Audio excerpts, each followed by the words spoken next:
Hello दोस्तों, कैसे आप सभी लोग? आशा करता हूँ अच्छे होंगे। धर्म स्टडी आई की क्लास से आपका स्वागत है। अगर चैनल को लाइक सब्सक्राइब नहीं किया है तो प्लीज़ लाइक शेयर कर दीजिए और अधिक से अधिक शेयर कर दीजिए। दोस्तों, जैसा कि आपको पता है, जो आई दृष्टि मैगजीन आती है उसका ऑब्जेक्टिव तौर पर हम क्या करा थे, रिवीजन करा रहे थे, जो आपके एग्जाम के लिए बहुत ही महत्वपूर्ण होगी। ठीक है। तो इस प्रकार से हमने आपको कराया था, क्या क्या करा दिया था। लगभग 120 क्वेश्चन करा दिए थे। और उन क्वेश्चनों के आगे नंबर एक पे हमने राष्ट्रीय परिदृश्य कराया था। उसमें आपको एक राष्ट्र एक चुनाव के प्रस्ताव को मंजूरी जो मिली है उसके बारे में बताया था। किस नंबर की रिपोर्ट है ये बताया था, और कब से इनका क्रम चुनाव का अलग अलग होने का टूटा है ये बताया था आपको। और कितने चरणों में चुनाव होगा ये बता दिया था। फिर इसके बाद हमने बताया पीएम आशा योजना जारी रखने को मंजूरी दी थी सरकार ने। प्रधानमंत्री अन्नदाता आय संरक्षण अभियान, इसको केंद्रीय बजट में कितना बजट दिया गया है 2024 में, ये बताया था। अब फिर इसके बाद एक हमने बताई थी प्रधानमंत्री जनजाति, कौन सी? प्रधानमंत्री जनजाति उन्नत ग्राम अभियान। इसमें क्या बताया था?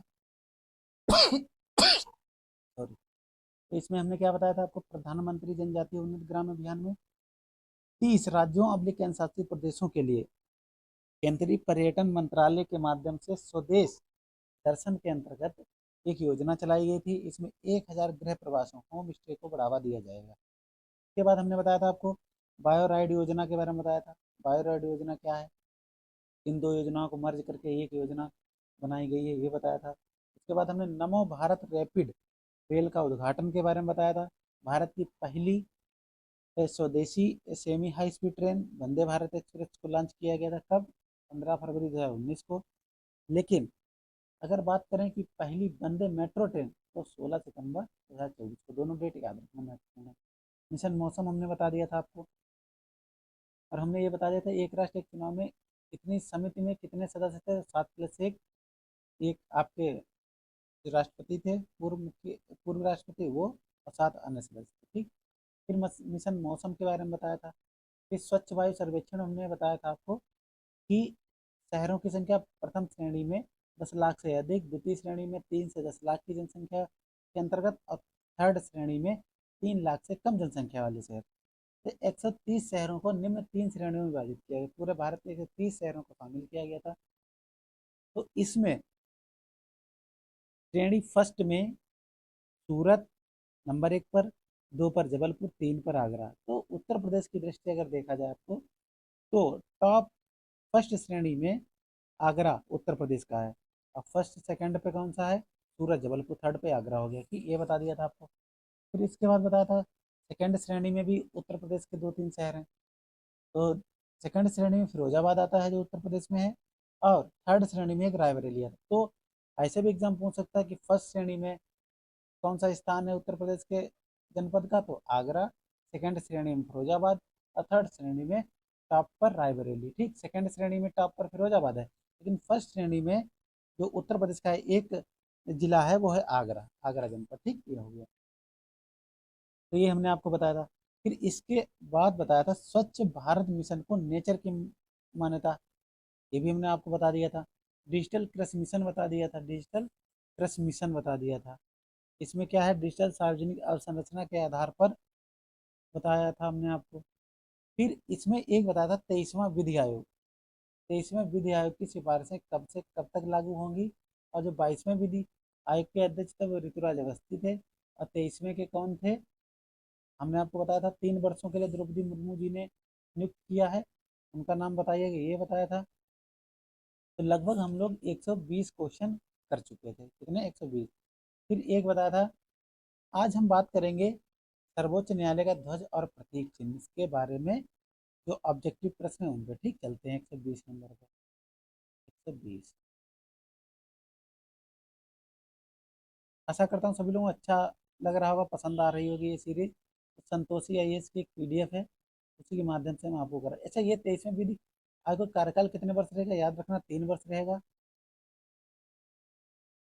याद रखना, ये सब महत्वपूर्ण है। 23वें विधि आयोग में अधिकतम कितने अंशकालिक सदस्य होते हैं? 5 होंगे। याद रखना, ये भी इंपॉर्टेंट है।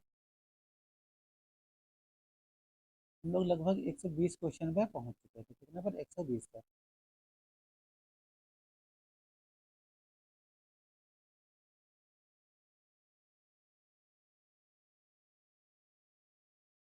ठीक, डिजिटल फसल बता ही दिया था। अब इसके बाद आज हम बताते हैं सर्वोच्च न्यायालय के संबंध में महत्वपूर्ण। ठीक, सर्वोच्च न्यायालय, चलिए एक बार थोड़ा रिवीजन करते हैं 120 के आगे से। 120 क्वेश्चन ये था 120 नंबर का कि 2025-26 में डिजिटल फसल सर्वेक्षण द्वारा कितने जिलों को आच्छादित किया गया। इंपॉर्टेंट प्रश्न है तो याद रखना, सभी जिले। ठीक, कितने, सभी जिलों को क्या किया गया था, इसमें आच्छादित किया है। क्लियर। फिर अगला है सेमिकॉन इंडिया कार्यक्रम का मुख्य उद्देश्य क्या है, ये भी इंपॉर्टेंट है, याद रखना। भारत को इलेक्ट्रॉनिक सिस्टम डिजाइन और विनिर्माण वैश्विक केंद्र बनाना। भारत को क्या करना, इलेक्ट्रॉनिक सिस्टम डिजाइन और विनिर्माण केंद्र बनाना। ठीक, इस सेमिकॉन इंडिया कार्यक्रम के लिए कुल परिव्यय कितना हुआ था, ये भी आपको याद रखना है, 76,000 करोड़। कितने, 76,000 करोड़ परिव्यय हुआ था। क्लियर। अगला था गुजरात के सांड में, बहुत ही महत्वपूर्ण है, गुजरात के सांड में स्वीकृत अर्धचालक इकाई का नाम क्या है, तो आप याद रखें कैंस सेमिकॉन प्राइवेट लिमिटेड। ठीक, कैंस सेमिकॉन प्राइवेट लिमिटेड ये था। ठीक, फिर अगला कान सेमिकॉन प्राइवेट लिमिटेड द्वारा स्थापित अर्धचालक इकाई की दैनिक उत्पादन क्षमता क्या है, जैसे कैपेसिटी कितनी है, कितना वो उत्पादित करेगी, तो 60 मिलियन चिप्स। कितने करेगी, 60 मिलियन चिप्स करेगी यार, बहुत करेगी। फिर अगला था गुजरात के धोलेरा में अर्धचालक फैब्रिकेशन प्लांट कौन सी कंपनी स्थापित करेगी, इंपॉर्टेंट है, Tata electronics private limited, Tata electronics private limited. ठीक, अब तक भारत सेमीकंडक्टर मिशन के तहत कितनी अर्धचालक इकाइयों को स्वीकृत दी गई है, तो याद रखना 5। कितनी, 5। अब 5 कौन कौन सी है आप बताना। मेरी गांव असम में अर्धचालक इकाई के लिए निवेश कितनी राशि है, एक अभी हाल ही में ये इकाई मंजूरी इसको मिली है, 27,000 करोड़। कितनी, 27,000 करोड़। ठीक, सानंद गुजरात में OSAT सुविधा स्थापित करने में कौन सी कंपनी शामिल है, कौन सी कंपनी शामिल है, तो रिनेसास इलेक्ट्रॉनिक्स कारपोरेशन, रिनेसास इलेक्ट्रॉनिक कारपोरेशन, ये क्या है उसमें स्थापित करने कौन सी कंपनी है, याद। फिर अमेरिकी विदेशी विभाग और भारत सेमीकंडक्टर मिशन के बीच साझेदारी का उद्देश्य क्या है, तो साझेदारी का भाई उद्देश्य क्या है दो देशों के बीच, तो वैश्विक वैश्विक अर्धचालक पारिस्थितिकी तंत्र को विकसित और विविधता लाना। ठीक, याद रखना। अब आते हैं 130 नंबर क्वेश्चन पे। धोलेरा गुजरात में अर्धचालक फैब की क्षमता क्या है भैया, इंपॉर्टेंट है, याद रखना 50,000 WSPM, याद रखना 50,000। सेमिकॉन इंडिया कार्यक्रम कब स्वीकृत किया गया, 2021 में, बता दिया था आपको, ये भी बता दिया था। अब आता है सानद गुजरात में OSAT सुविधा के लिए निवेश राशि कितनी है, निवेश राशि कितनी है, 7600 करोड़। कितनी है, 7600 करोड़। मेरी गांव असम में 48 इकाई की उत्पादन क्षमता क्या होगी, तो 48 मिलियन चिप्स प्रतिदिन होंगे, और उससे पहले 64 मिलियन चिप्स था, कहाँ, गुजरात की। ये चिप्स एक्ट भी बनाया गया था। ठीक, ठीक। अब आता है अगला महत्वपूर्ण प्रश्न है, जो महत्वपूर्ण प्रश्न है वही कराएंगे। भारत के पहले मुख्य न्यायाधीश, ये है इंपॉर्टेंट। ठीक, यहाँ से देखते हैं, देखिए क्या है कि भारत का सर्वोच्च न्यायालय कब उद्घाटन हुआ, भैया मैं, बहुत ही महत्वपूर्ण क्वेश्चन है ये। अब इससे नए वाले भी जोड़ लिए जाएंगे, पुराने वाले। तो भारत का सर्वोच्च न्यायालय कब उद्घाटन किया, 28 जनवरी 1950 को। अब पहली बार 28 जनवरी को ही क्या बनाया गया, याद रखना, 28 जनवरी को क्या बनाया गया, जो सुप्रीम कोर्ट ने अपना स्थापना दिवस मनाया। ठीक, 28 जनवरी, 28 जनवरी। क्लियर। भारत के पहले मुख्य न्यायाधीश कौन थे, ये भी इंपॉर्टेंट है। भारत का पहले मुख्य न्यायमूर्ति हरि, देखो हीरालाल कहते हैं लेकिन हीरालाल नाम गलत है, इनका नाम हरिलाल जे कानिया है। ठीक, पहले अगर पूछे आपसे 50वें मुख्य न्यायाधीश कौन थे, मतलब अभी भी हैं, और 51 नंबर के, 51 के खन्ना जी हो गए हैं। 50 के कौन थे, DY चंद्रचूड़। ठीक, चंद्रचूड़ जी हैं, याद रखना। ठीक, और इसके खन्ना जी 51 नंबर। फिर सर्वोच्च न्यायालय के ध्वज का मुख्य रंग क्या है, ये बहुत ही महत्वपूर्ण प्रश्न, याद रखना। ठीक, सर्वोच्च न्यायालय के ध्वज का मुख्य रंग क्या है, नीला। क्या है, नीला। जो सर्वोच्च न्यायालय का ध्वज लगा है वहां पर, तो नीला है, कैसा, नीला। देखिए सफेद नहीं है, हरा नहीं है, लाल नहीं है, लेकिन कैसा नीला है यार? ये तो धर्मस्थतो जया, इसका मतलब क्या है? संस्कृत श्लोक का अर्थ क्या है? ये तो धर्मस्थतो जया, याद।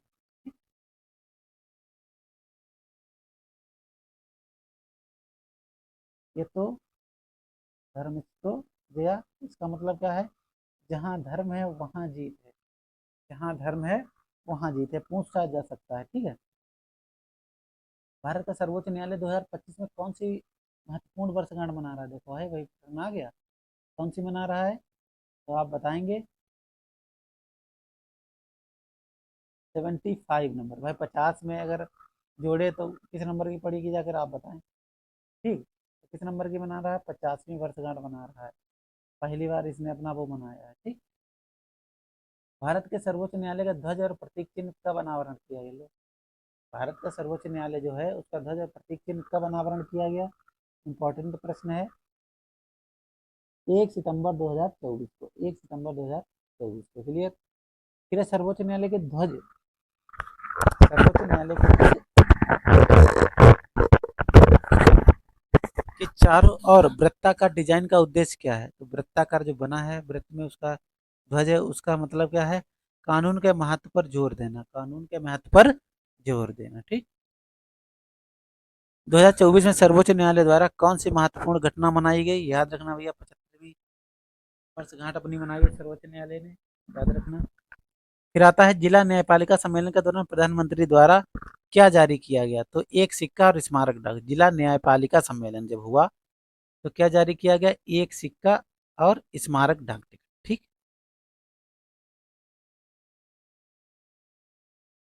अब वाढ़ वण पतन का शिलान्यास कब किया गया? तो ये बहुत ही महत्वपूर्ण है। 12 महापत्तन है। कितने मेजर पोर्ट्स कितने भारत में वर्तमान में? कुल 12 महापत्तन है या मेजर पोर्ट्स हैं जो पूर्ण रूप से केंद्र सरकार के स्वामित्व के अधीन है। अब 12वां कौन सा बना है और कहाँ ये है, ठीक, ये याद रखना। तो वाड़ वण पत्तन का शिलान्यास 30 अगस्त 2024 को किया गया। कब? 30 अगस्त 2024 को, याद रखना। फिर अगला है वाणवर पत्तन कहाँ स्थित है? तो पालघर महाराष्ट्र में पड़ता है। कहाँ? महाराष्ट्र में पड़ता है, ठीक, याद रखना। फिर है वाणवद पत्तन परियोजना की कुल अनुमानित लागत क्या है? ये याद रखना आपका, कि आपकी है 76,220 करोड़, कभी कभी पूछ लेगा। फिर है वाणवद पत्तन की स्थापना के लिए कौन सी प्राधिकरण जिम्मेदार है? कौन सी कंपनी है? तो वाणवद पोर्ट प्रोजेक्ट लिमिटेड, वाणवद पोर्ट प्रोजेक्ट लिमिटेड, ठीक, ये है वाणवद पोर्ट प्रोजेक्ट लिमिटेड। वाणवद पत्तन को किस प्रकार के पत्तन के रूप में वर्गीकृत किया गया है? ग्रीनफील्ड डीप ड्राफ्ट महापत्तन, ठीक, ग्रीनफील्ड डीप ड्राफ्ट महापत्तन, याद रखना। वर्तमान में भारत में कुल कितने महापत्तन? 12 हैं, बता दिया।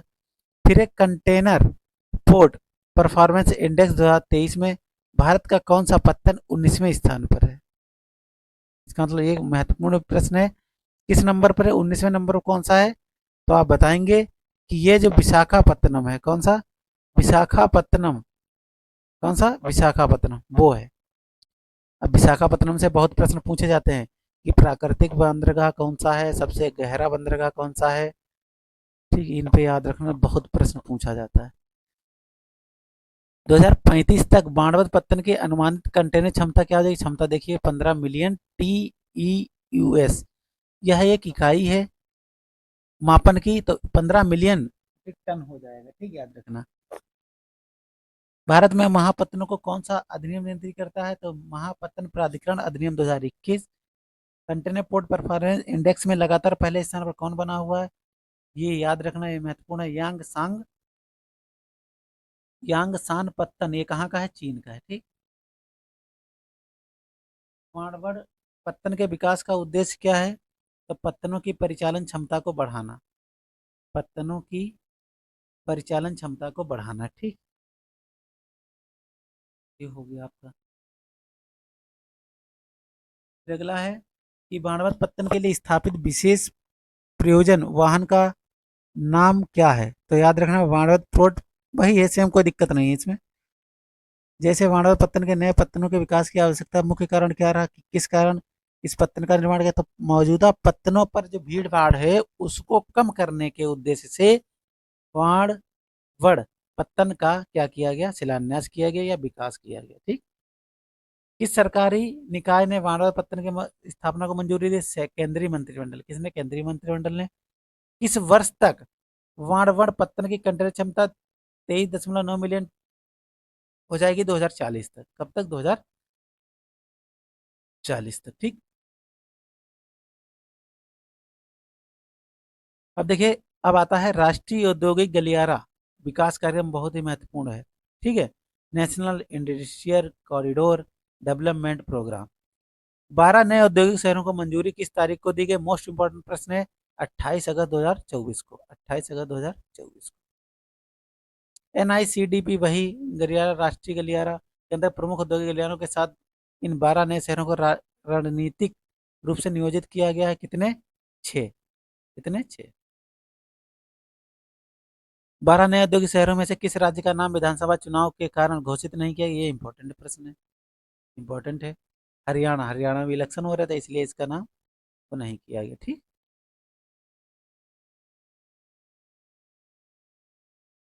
नीचे दिए गए राज्यों में कौन सा राज्य NICDP के नए स्वीकृत औद्योगिक शहरों में शामिल नहीं है, इंपॉर्टेंट है। गुजरात शामिल नहीं है, पंजाब शामिल है, बिहार शामिल है, तेलंगाना शामिल है, लेकिन गुजरात शामिल नहीं है। नीचे दिए गए शहरों में कौन सा नया औद्योगिक शहर उत्तर प्रदेश राज्य में से, मोस्ट इंपॉर्टेंट भाई साहब, मोस्ट दो करे गए हैं, दोनों याद रखना। नंबर 1 भाई आगरा और नंबर 2 पर प्रयागराज, नंबर 2 पर प्रयागराज। एकीकृत पेंशन योजना, जिसे जो ओल्ड पेंशन इसकी OPS था उसको यूपीएस में कन्वर्ट कर दिया गया, यूनिफाइड पेंशन स्कीम। कब से प्रभावी होगी, तो ये बहुत ही महत्वपूर्ण प्रश्न है, 1 अप्रैल 2025 से, 1 अप्रैल 2025 से प्रभावी होगी। एकीकृत पेंशन योजना के तहत कर्मचारियों को उनकी सेवानिवृत्ति से पहले के अंतिम 12 महीनों के औसत मूल्य वेतन का कितना प्रतिशत पेंशन के रूप में दिया जाएगा या प्रदान किया जाएगा, तो याद रखना 50%। कितना, 50। ईपीएस के तहत न्यूनतम कितने वर्षों की सेवा के बाद कोई कर्मचारी पेंशन के पात्र होगा, तो सपोज दैट कोई अगर सेवा सर्विस दे रहा है, न्यूनतम कितने वर्षों की सेवा के बाद, लगभग 10 वर्षों की सेवा के बाद वो क्या होगा, इस ईपीएस का पात्र होगा। किस राज्य ने 25 अगस्त 2024 को अपने सभी कर्मचारियों के लिए ईपीएस को मंजूरी देने वाला पहला राज्य बन गया, इंपॉर्टेंट है भैया, याद रखना, महाराष्ट्र। महाराष्ट्र ने कर दिया लागू। ठीक, ईपीएस के तहत सुनिश्चित पारिवारिक पेंशन कर्मचारी की मृत्यु से पहले प्राप्त पेंशन के कितने प्रतिशत के समतुल्य होगी, तो याद रखना 60%। कितनी,